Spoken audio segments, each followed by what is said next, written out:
नमस्कार बच्चों। आज हिंदी क्लास में आपका एक बार फिर स्वागत है।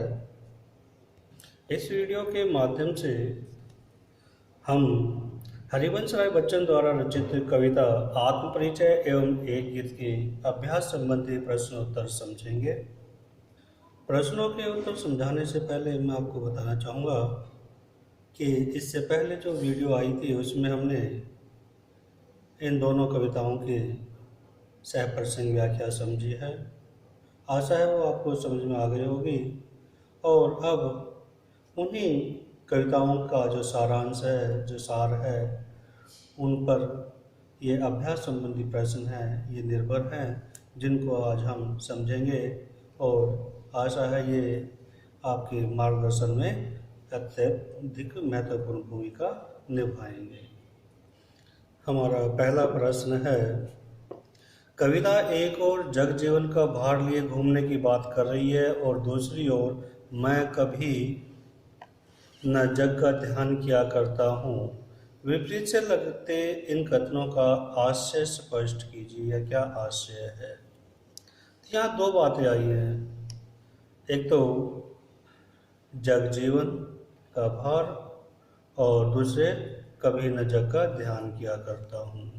तो यहाँ हम कह सकते हैं कि दोनों वाक्यों में विरोधाभास है, और ये विरोधाभास जो है वो इस बात को दर्शाता है कि संसार में एक तरफ हमारा संसार से प्रेम का, प्रीति का नाता है, तो दूसरी तरफ इससे संघर्ष होता रहता है, कलह होता रहता है, आपस में मतभेद चलता रहता है। संसार का जो भार है वो हमारे मन मस्तिष्क पर निश्चित रूप से पड़ा रहता है, क्योंकि दुनिया में हम कुछ भी करते हैं तो वो बहुत से ऐसे लोग होते हैं जो व्यंग बाण करते हैं या जो दूसरी तरह से बातें करते हैं, जिसको हम दूसरे शब्दों में कहें कि आपस में एक राजनीतिपूर्ण व्यवहार करते हैं। पर अगर हम दुनिया से कट जाएंगे तो हमारा जीना दूभर हो जाता है, इसलिए हमें दुनिया के, संसार के साथ चलना होगा। और वो तभी संभव है जब हम उसकी जो बातें हैं उनको देखकर भी अनदेखा कर दे। कहने का अभिप्राय यह है कि सांसारिक कष्ट सहकर भी हम संसार को प्यार करते रहें। कवि ने अपनी मनोदशा को पूरी ईमानदारी से यहाँ पर अभिव्यक्त किया है। हमारा दूसरा प्रश्न है, जहाँ पर दाना रहते हैं वहीं नादान भी होते हैं, कवि ने ऐसा क्यों कहा होगा। कवि ने ऐसा क्यों कहा कि जहाँ दाना है वहीं पे नादान है। तो यहाँ हम बता दें कि संसार में सभी तरह के लोग रहते हैं, अच्छे भी हैं, बुरे भी हैं। बहुत से लोग ऐसे हैं जो दानव जैसे क्रूर व्यवहार करने वाले होते हैं, दूसरों को हमेशा परेशान या दुखी देखने में ही उनको खुशी मिलती है। और दूसरी तरफ ऐसे लोग भी हैं जो शांत, सरल, सीधे स्वभाव के होते हैं। तो कवि यहाँ पर यही कहना चाहता है कि कितने ही प्रयास कर लो, लेकिन जो संसार का सत्य है वो किसी के मिटाए नहीं मिटता है, और इस संसार पर भी ध्यान देना होता है, क्योंकि जो अहंकार से भरे होते हैं उनका व्यवहार दानवों जैसा होता है, और वो जो संसार के भोले भाले प्राणी होते हैं, इंसान होते हैं, उनको सताते रहते हैं, उन नादानों को वे परेशान करते रहते हैं। यही सोचकर कवि ने इस तरह की पंक्ति यहाँ पर कही है। बच्चों, अगला प्रश्न करने से पहले मैं आपको एक बात फिर बताना चाहता हूँ। पिछली वीडियो में भी मैंने बताया है कि जब भी हम इस तरह के प्रश्न उत्तर करते हैं तो हमें उस पाठ की जो कथा वस्तु है वो ध्यान में रखनी होती है, और जब तक हमारे कथा वस्तु स्पष्ट नहीं होगी, हमारी समझ में नहीं आएगी, तब तक हम उन प्रश्नों के उत्तर अच्छी तरह से नहीं दे पाते हैं। क्योंकि हमें किसी भी प्रश्न का उत्तर देना है तो अपने शब्दों में देना है, लेकिन उसका जो मूल भाव है वो उस प्रश्न से जुड़ा हुआ होना चाहिए। अगला प्रश्न है, मैं और जग और कहाँ का नाता। पंक्ति में और शब्द की विशेषता बताइए। यहाँ पर और शब्द आया है 3 बार। मैं और जग और। तीनों बार इसका अलग अर्थ है।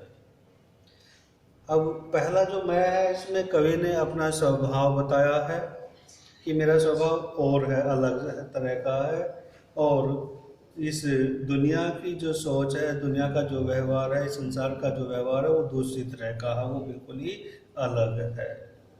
और साथ में कहा कि हमारे बीच में किसी प्रकार का कोई क्या रिश्ता हो सकता है। मैं के साथ और का अर्थ है अलग तरह का, परंतु संसार का जो है वो दूसरा रिश्ता है। और का नाता यहाँ कैसा संबंध से भी है। यहाँ और शब्द का बार बार प्रयोग होने पर और एक से अधिक अर्थ निकलने पर यहाँ यमक अलंकार है, और तीनों बार इसमें भिन्न अर्थ प्रयुक्त हुआ है। एक जगह इसमें कवि ने अपने बारे में बताया, अपने स्वभाव के बारे में बताया है, दूसरी तरफ दुनिया की जो सोच है, दुनिया का जो है उसको बताया है, और तीसरा योजक के रूप में यहाँ प्रयुक्त हुआ है। इसलिए यहाँ पर और की शब्द की आवृत्ति होने से कविता में एक विशेष प्रकार का चमत्कार उत्पन्न हुआ है। हमारा चौथा प्रश्न है, शीतल वाणी में आग के होने का क्या अभिप्राय है। अब कवि ने कहा कि शीतल वाणी में आग।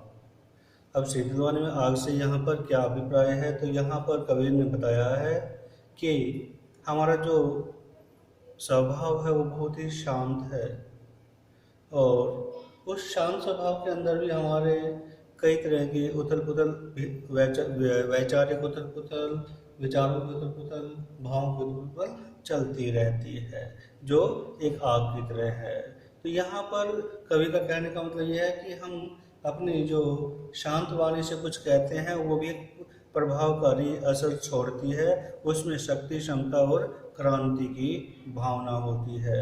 और इसी भाव को व्यक्त करने के लिए कवि ने यहाँ पर शीतल वाणी में आग लिए घूमने की बात कही है। अगला प्रश्न है, बच्चे किस बात की आशा में नीड़ों से झांक रहे होंगे। नीड़ों घोंसलों से, घरौंदों से।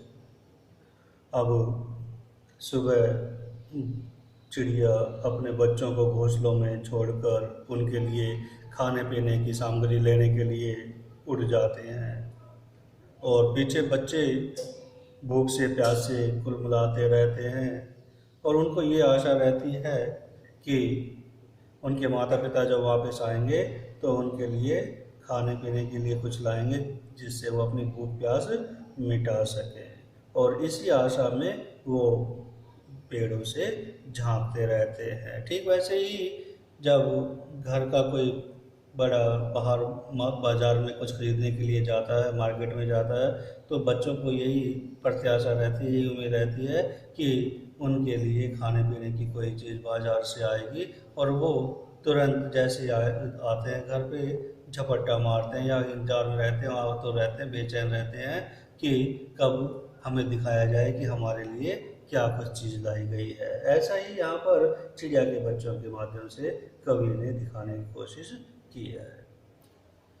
कविता का अंतिम प्रश्न है, छठा प्रश्न, दिन जल्दी जल्दी ढलता है की आवृत्ति से कविता की किस विशेषता का पता चलता है।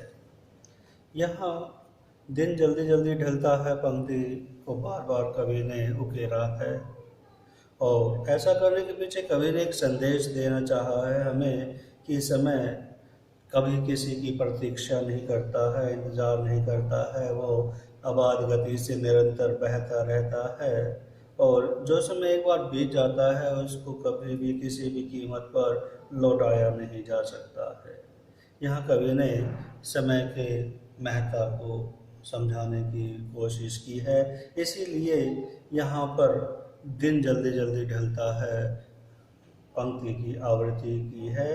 दिन यहाँ पर जीवन का प्रतीक है, और हमारा जो जीवन है वो पल प्रतिपल आगे बढ़ता जा रहा है, समय बीतता जा रहा है, और जैसे जैसे हमारा समय बीतता जाता है वैसे वैसे जो हमारे जीवन की अवधि है वो छोटी होती जाती है, वो समाप्त होती जाती है, घटती जाती है। इसलिए कवि यहाँ पर कहना चाहता है कि हमें प्रत्येक काम अपना जो है वो समय पर कर लेना चाहिए। हमें कभी किसी भी काम को आगे के लिए नहीं टालना चाहिए। जो काम हमें करना है वो समय रहते हो जाना चाहिए। इसलिए कवि ने यहाँ पर दिन जल्दी जल्दी ढलता है कि आवृत्ति को विशेष बल दिया है। बच्चों, ये थे हमारे हरिवंश राय बच्चन जी द्वारा रचित दोनों कविताएं, आत्मपरिचय और एक गीत। यहाँ पर हमने इनके अभ्यास संबंधी प्रश्न उत्तर समझे। आशा है ये आपके मार्गदर्शन में सहायक होंगे। अगली वीडियो में हम हमारी जो पाठ्य पुस्तक में आगे कविताएं दी गई हैं उनकी सह प्रसंग व्याख्या एवं उनके अभ्यास संबंधी प्रश्न उत्तर समझेंगे। धन्यवाद।